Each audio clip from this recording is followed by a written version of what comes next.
Ya perbedaan cuma nggak signifikan lah. Oh, jadi ini masih ada kesempatan bagi Anda yang ingin memperbaiki gigi ya. Tapi saya ingat banget kalau misalnya dulu pakai bracket luar seperti ini, awal-awal aduh tersiksa, sariawan dan sebagainya. Saya bayangin ketika misalnya pakai bracket yang di dalam seperti ini kan kontak dengan lidah, ini akan semakin sering kan, semakin Resikonya juga risiko sariawan, sakitnya dan sebagainya masih sama dengan yang bracket luar atau sama saja atau lebih parah? Sebetulnya baik bracket yang dipakai di luar ataupun yang dalam, sekarang dengan teknologi yang semakin berkembang sekarang sih semua bahan-bahannya semakin halus ya. Tapi memang nggak menutup kemungkinan namanya ada sesuatu benda asing di dalam mulut, dia pasti ada iritasi kan. Apalagi kalau daya tahan tubuh lagi turun, biasanya kan lidah, mukosa mulut kan dia lebih rentan. Cuman sekarang banyak tindakan yang bisa dilakukan untuk mencegah itu, misalnya pemakaian wax. Jadi ada semacam wax itu kan semacam kayak lilin gitu ya.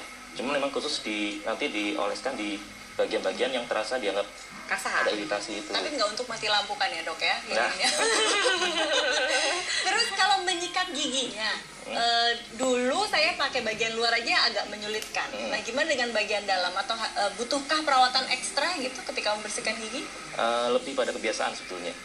Karena biasanya kan kalau orang dari nggak pakai kawat gigi, kan sikat giginya kan kadang kan lebih mudah untuk kebiasaannya. Cuman kalau misalnya ada kawat giginya, ya mau nggak mau dia harus lebih telaten.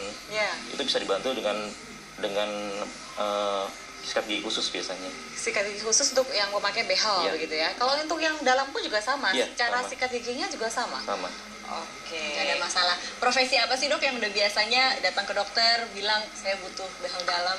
Yang banyak sih pramugari biasanya. Oh, pramugari ya. Presenter nggak banyak ya ternyata. Udah rapi-rapi giginya ibu, katanya gitu. Pramugari saya biasanya pekerjaan kan dia dari maskapainya, kadang-kadang company dia melarang untuk pakai kawat gigi. Jadi akhirnya mereka lah yang paling banyak ternyata. Atau pasien-pasien yang udah di atas 30 itu biasanya orang-orang yang ingin tampil muda tapi nggak mau kelihatan ABG biasanya. Iya.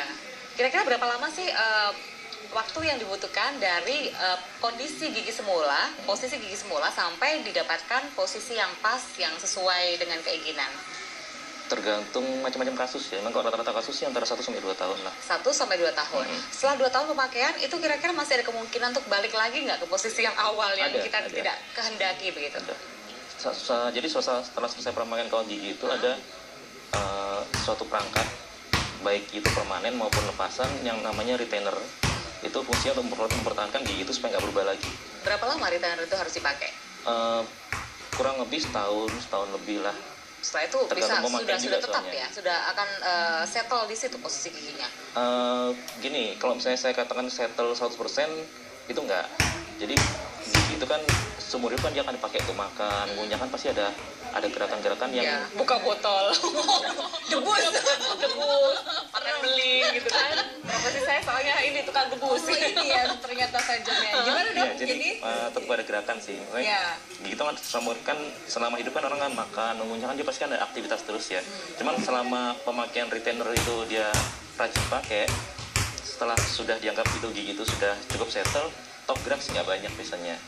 Jadi lebih pada kayak ya paling geser-geser dikit lah, masih wajar sebetulnya. Tapi nggak akan seperti yang semula dulunya gitu ya. Ini curhat saya, dulu pakai behel walaupun masih yang luar, terus bergeser. Nah sekarang karena usia sudah bertambah, perlukah pakai behel yang permanen seperti ini atau bisa yang lepasan? Jawabannya nanti setelah jeda iklan, sesaat lagi tetap di 100% Jatim.